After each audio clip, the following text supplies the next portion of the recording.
Have you ever been standing in an airport and just wondered who makes all the rules here? From the length of the security line to how your bag gets on the plane, it turns out there's pretty much a single organization shaping your entire journey. Today, we're going to pull back that curtain. Okay, so our guide for this entire explainer is this right here, the official ACI Policy Handbook. Now, I want you to think of this as the master blueprint, the operating manual for how nearly every major airport in the world gets things done. It's got everything, how airports make money, safety procedures you never ever see, and even what your travel experience might look like in the future.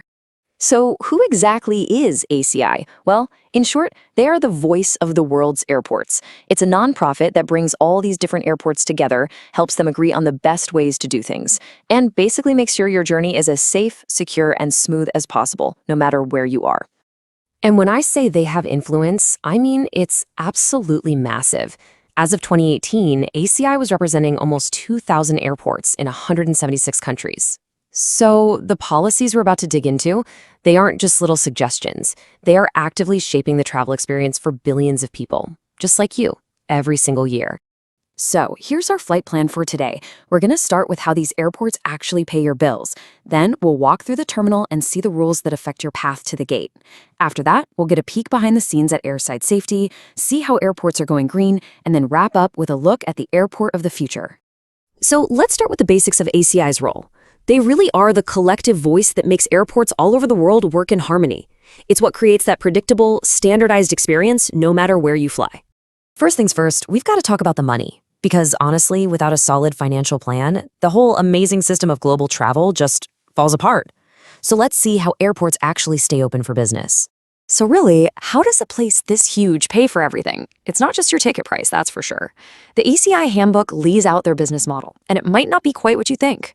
Now, this is where it gets really interesting.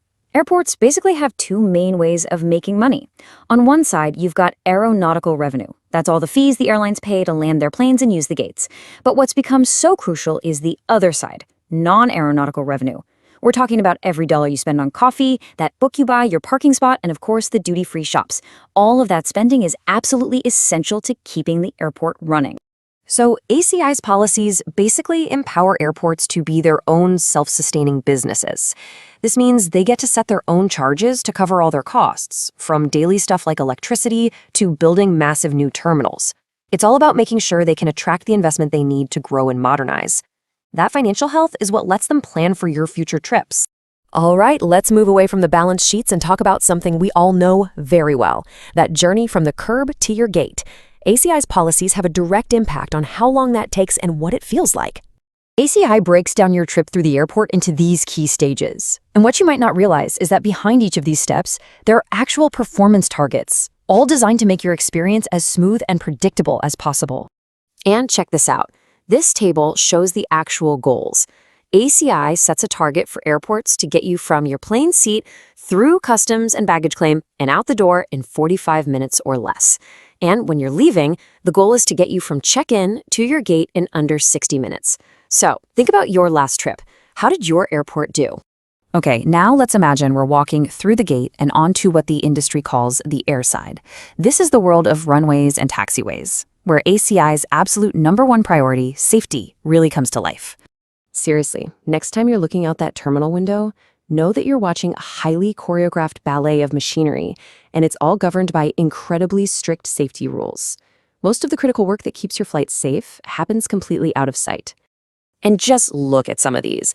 ACI policy says airports have to have dedicated plans for things you'd probably never even think about. FOD control means constantly sweeping for any tiny little piece of debris that could get sucked into a jet engine. And yes, every airport has to have a wildlife hazard management plan for things like bird strikes. They even need a detailed plan for how to quickly get a broken down plane off a runway. It's all about these layers of safety that protect every single flight. So safety is #1, for sure. But a modern airport's job doesn't stop there.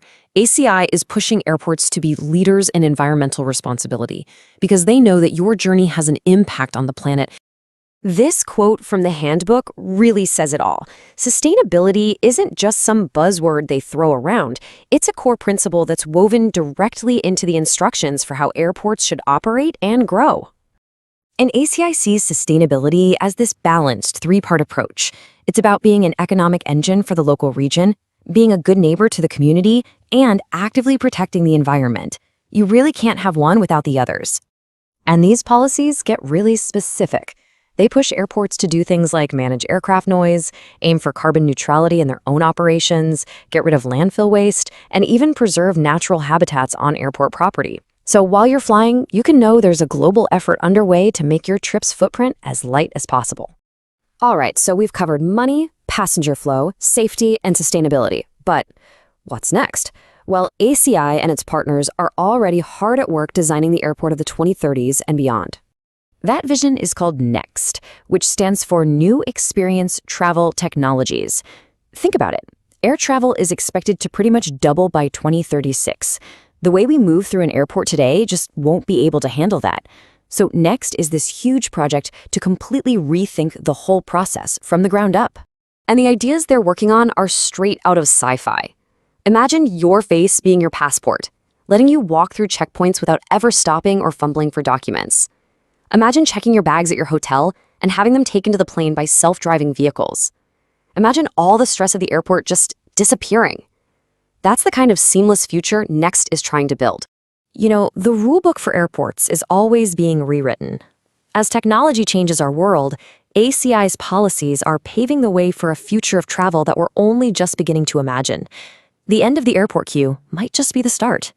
Which leaves one last question to think about. What other travel headaches could be solved just by rethinking the rules?